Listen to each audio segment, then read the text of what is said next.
a dream. It's one small step for man. I am the greatest. You want something, go get it. Period. I got introduced to YouTube probably when I was like 10 or 11, when it was still in its earlier stages. I loved film, so I started incorporating some like really cool editing and techniques that I pick up from movies. I watched a ton of tutorials. 33 points, which is like the most I dropped in the season. And then the next round came in, and I think I dropped 33 again. I think that if you don't have the downs, the earlier you have them, the more you can learn moving forward before you actually dive in full head of steam. What's up, my fellow dreamers, doers, achievers? This is episode number 21 of the Dream Big & Co. podcast. And just to set the precedent, and most of you already know this, but one of our biggest goals is to show others, like you, that dreams aren't far out of reach and that anything is possible.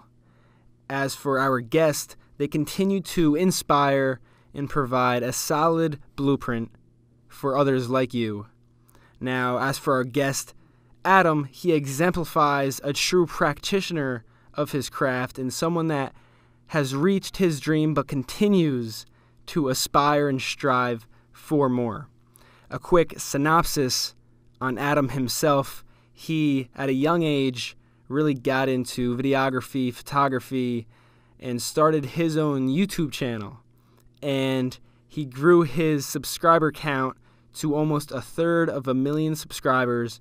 And from there, he got another opportunity in branching off to play for Knicks gaming. And at the time, a year ago, NBA 2K esports was established, and in getting that opportunity to play for Knicks gaming, he really didn't take it for granted. Him and his team, through ebbs and flows, ended up making it to the championship, winning the championship, and Adam himself won MVP. And it's truly something to admire. But beyond the accolades, beyond the success and the things Adam has gained, he really humbly breaks down his process, his journey, what he's been through, and super, super grateful to have him on, to have him talk to me for you guys. But before we hit the play button on our conversation, the quote for this episode is, "Often when you think you're at the end of something, you're at the beginning of something else." Fred Rogers. And lastly, for our sponsor, someone who grew this connection from the start, the founder of StuNited, John Rondi. We're talking about StuNited. And StuNited is an app that connects students, college students, high school students, based on what they're good at and what they need help in. It is a service that matches students so they can barter their knowledge and skills and really expand and increase their horizon on their academic levels. And they're coming out with their new version to come fairly soon, and they're really doing great work. They're in a phase where they're really starting to become an actual company, not just a startup, really solidifying their vision and working on their mission. So that is our sponsor for this episode, and thank you, special shout out to John Rondi. But from there, now you can hit the play button, or keep it rolling, excuse me, and let's get started. But for beginning of this, people who don't know, we've been talking for about an hour now about a lot of things. That'll be included in an external, alternative episode, but for now I'm here with Adam Kudeimati. Thank you for being here. I appreciate it, man. Yeah, of course. Thanks for having me. I'm super excited to get into it. Yeah, and just to expand people's awareness, the way your journey is, it's really cool because there's so many ebbs and flows, and for any successful journey, that's what has to happen. That's what has to take place. So can you talk about the square one, when you really started to delve into and get into film, video, and maybe trying out YouTube for the first time? Right. Yeah. Well, the process is been like super fun, and like you said, it's got a lot of like ups and downs. So I think that if you don't have the downs early, then you know what I mean. It's good to have them early. I guess I'm saying because the earlier you have them, the more you can learn moving forward before you actually dive in full head of steam. So for me, I started really, really young. I got introduced to YouTube probably when I was like 10 or 11, when it was still in its earlier stages. And I'm 20 now, so I was almost like 10 years ago, and that was just a completely different time. But then I eventually decided to like start a channel myself. So I started one with one of my best friends at the time. Where we just had this collaboration channel where literally all we did was just upload clips of like Call of Duty, because that's what we were playing at the time. So just random clips on this capture card device called the Easy Cap. It was like $6 off of eBay or whatever website we bought it from at the time. And we went ahead and just literally, it was like 360p, 480p, super low quality clips. And then we just kind of did that for a month or so. That was really my first introduction into it. And then a couple months went by, and then eventually I decided to start my own channel, which is still the channel I have to this day.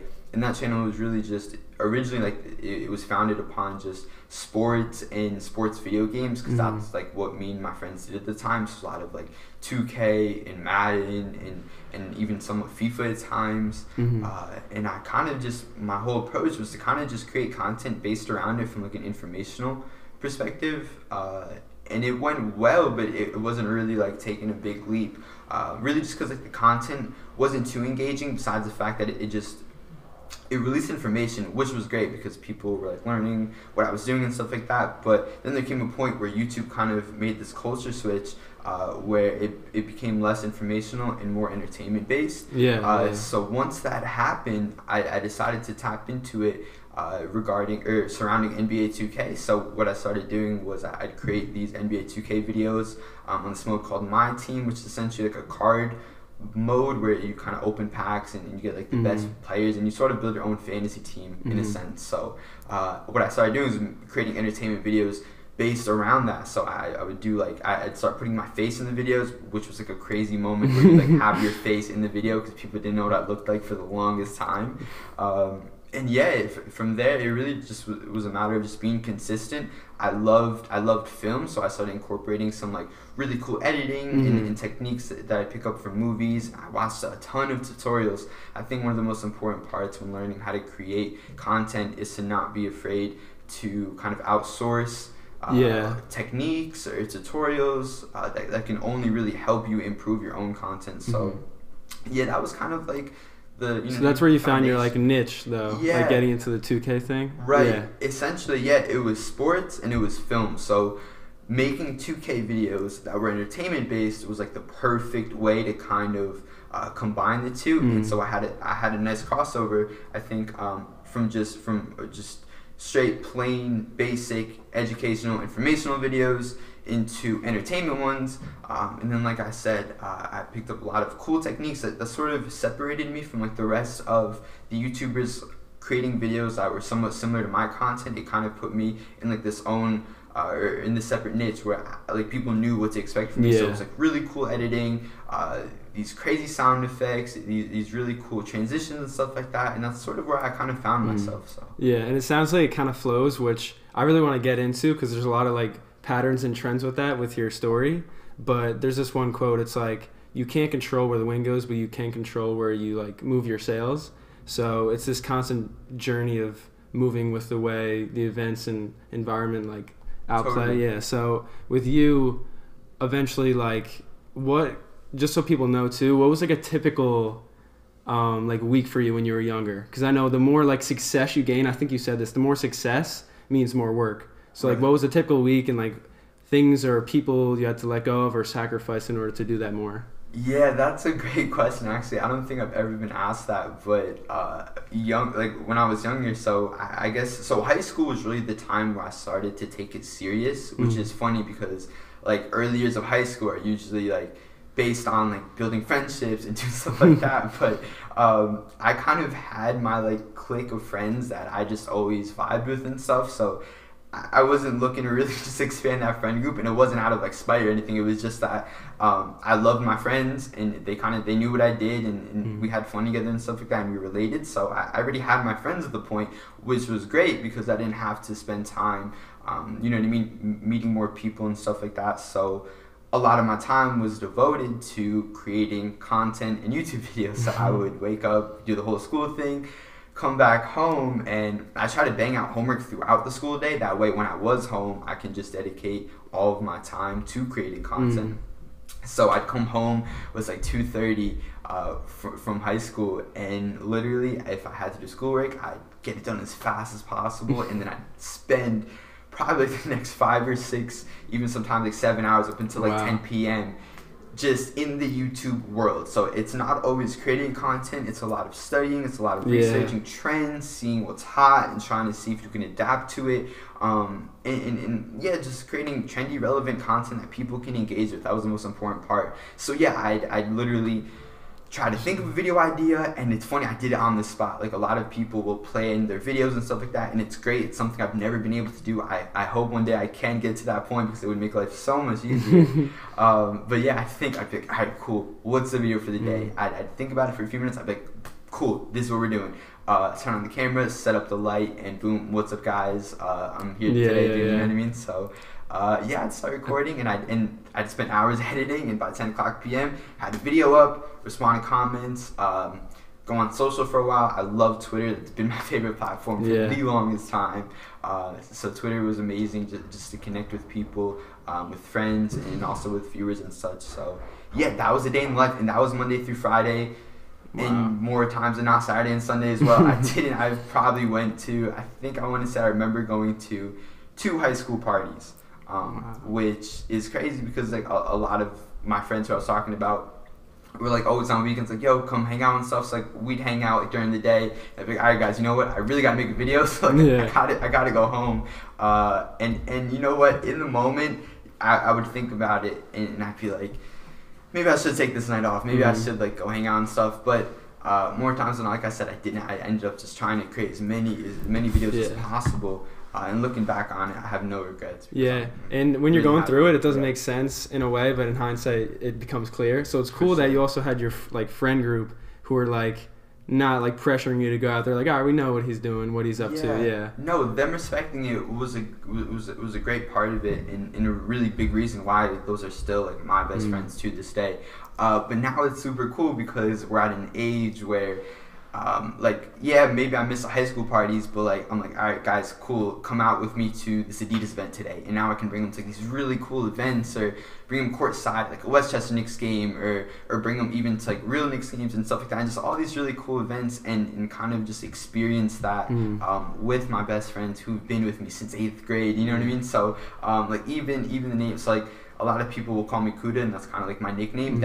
I didn't even come up with that. Like that's like my friends were like just started calling me Kuda one day, and then I made it. You know what I mean? I made a channel, so they're a big part of kind of just like always being in my life, and just always respecting what I did, and kind of having that support. I was gonna say it's like short-term sacrifice, but it's not even sacrifice because you were just like mastering your craft, doing what you love. But that's so worth it for this long-term, like you said, to be able to go to these bigger events, and they can experience things they would never experience. And enjoying experiences with other people I think is like one of the coolest things in life, to kind of just, you know what I mean, bring people along with you, and have them kind of just go through what you're going through, to kind of bring them into your life. It's amazing. So.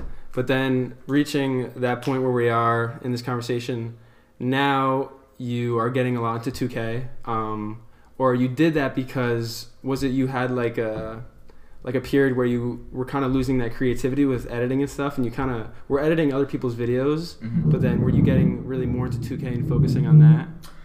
Yes. So there came a moment last fall where I had just came off of one of my best months ever on YouTube. It was I had just finished the September month, and that was surrounding the new 2K launch date, and it went really well. And then I think I might have overworked myself, because once October hit, I got a few videos out, and the first week I was like, whoa. I was like, I kind of just took a step back. Like burnt out? Yeah, I was like, wow, I just am not feeling it today. And it's kind of like, I guess you can relate it to like people who work out a lot or go to the gym or like want to, like they'll have like this amazing stretch, and then maybe if you just miss one day that you typically go on, you kind of just like ride it off for a little bit, and then it almost never ends well. And like I know that from personal experience with like working out, but like mostly on YouTube, where I just took a day and then another day came and I was like, you know what, I don't think making videos today. And then another one, and then eventually it was weeks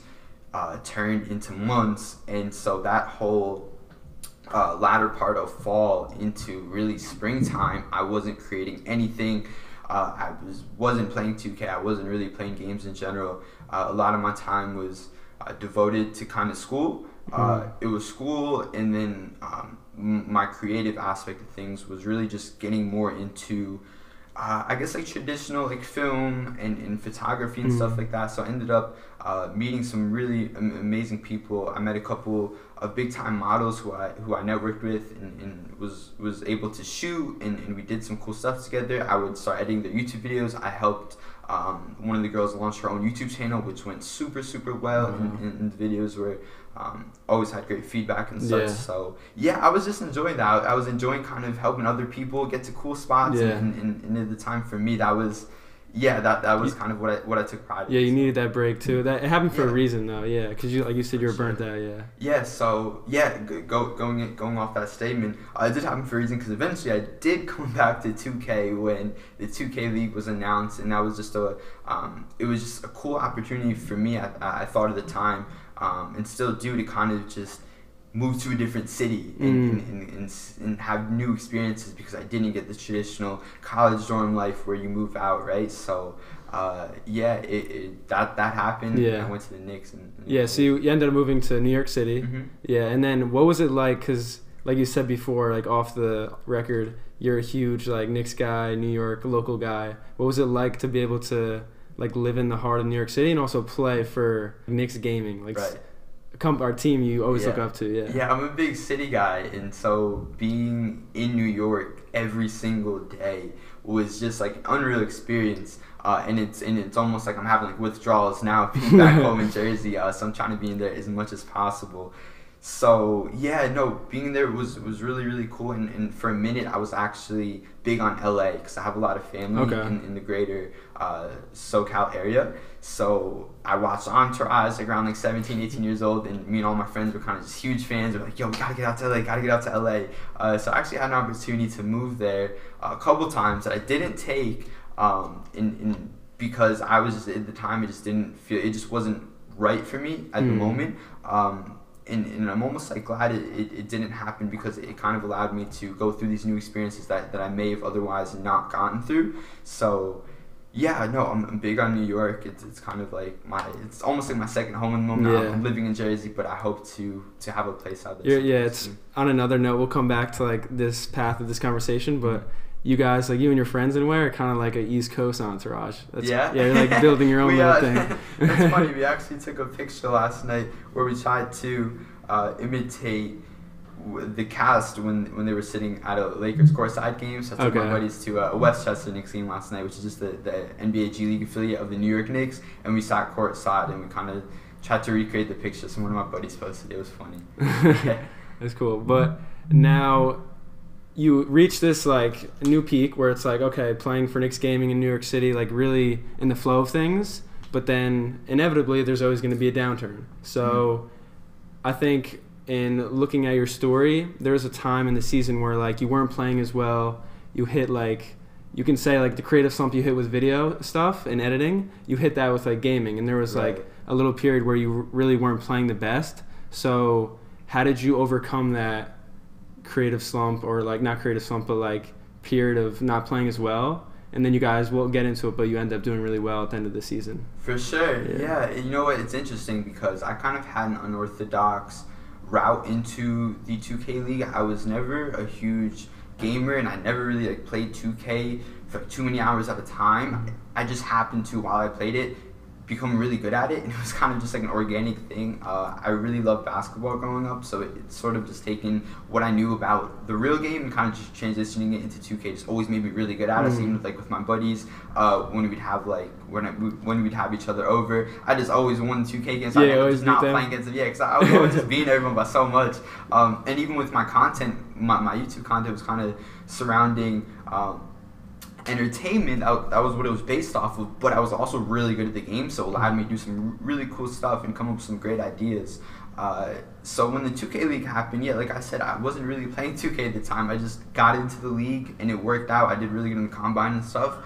So during the season, it was kind of just a different environment for me that took me a little bit longer to adapt. And I always knew I would, but it just took a really, really large chunk of the season where it didn't go well and things weren't working out, and I was with this group of people that I never met before, and we were living in the same apartment complex and stuff like that. So it just, it just took a minute, and I think that by the time things did turn around, they couldn't have been at a more perfect time. So you know what I mean? Yeah. And can you get into that when it really started to click and that? Yeah. Right. So it was just one weekend actually where things were terrible.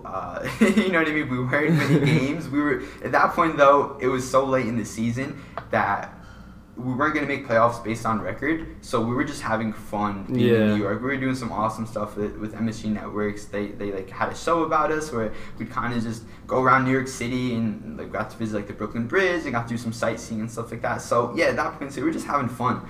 And so a weekend had happened where this tournament was coming up, and it was called The Ticket. And it's exactly what it sounds like. It was a ticket into the playoffs for whoever won it. So whether you were already clinched the playoffs, you would just take someone else's, you know what I mean? You knock off someone else's chances. Or if you were a team on the outside looking in, hey, look, this is your chance to, you know what I mean, make some extra cash and get into the playoffs. For us, we kind of took that and sort of ran with it. We had this switch with our style where I kind of became the focal point of the offense.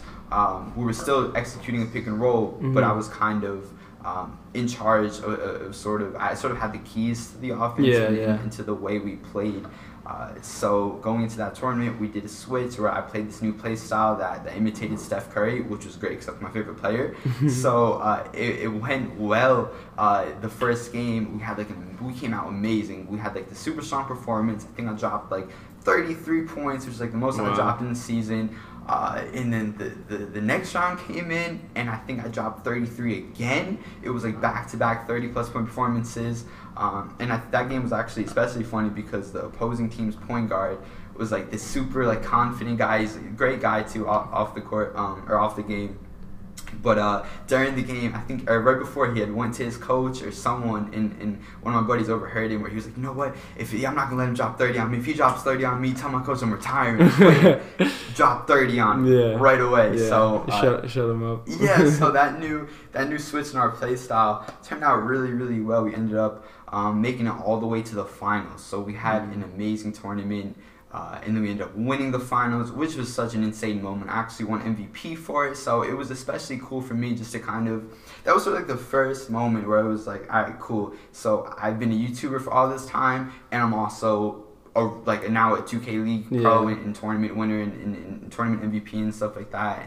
And one of our most amazing people involved within the organization is Jerry Ferrara, and I've gotten to be really close with him. And he was always at our games and always at our tournaments. So just winning for him too, and for the rest of the Knicks organization, of course, for my teammates, was just it was amazing. Yeah, and that's that little time where you took off, where you guys just explored the city was a thing in disguise that really helped you in the long run, where you guys found your mold, found your footing, and ended up doing this great thing, finding this run to win the league and championship. I think so. I think it helped create a really healthy balance that maybe we didn't have earlier in the season when everything was more uptight because we were all right, we got a game this week, you know what I mean?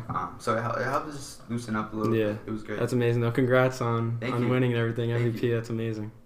Yeah, so a little bit after that, there was just a couple weeks left in the regular season. That was the final tournament, a mid-season tournament.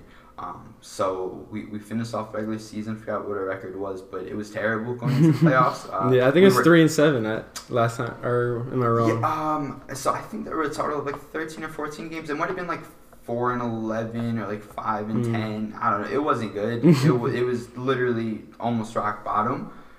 So we went into the playoffs as the 8th seed, and our first round matchup was against the MVP of the league, and came out firing that entire playoff run.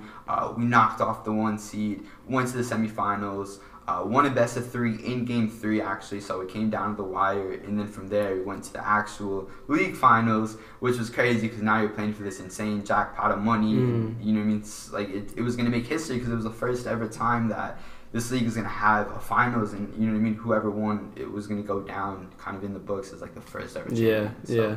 That's really cool. The way this whole story played out and like where you are now, it's really, really interesting. Yeah. But the one last question I want to end with is, you're in a good spot where you are now, but do you have any like future goals or plans with what you want to do personally, or what you want to do within the league or anything? For sure, yeah. So I really want to get back to creating content because that's sort of like where my heart lies, and it's what I've been doing for almost like literally half my life. So I don't know much else other than it. So I want to get back on that for sure, and I have some really cool ideas surrounding it that I kind of just need to execute at this point. And then so the second season league's coming up, and I'm going to be doing that for the summer, which is great because I get to be back in the city, and I've made some really cool friends these last couple of months that I hope to link up with and kind of create some content and also just hang out with and stuff. So I'm really excited for that. And in terms of goals, I think that at least around the league, I hope to obviously have another great season. And then, like I said, I want to create a lot more content. And specifically, I'm just going to speak it, or hopefully speak into existence. I want to become an ambassador for some company because I've been trying to dive into fashion a lot more recently.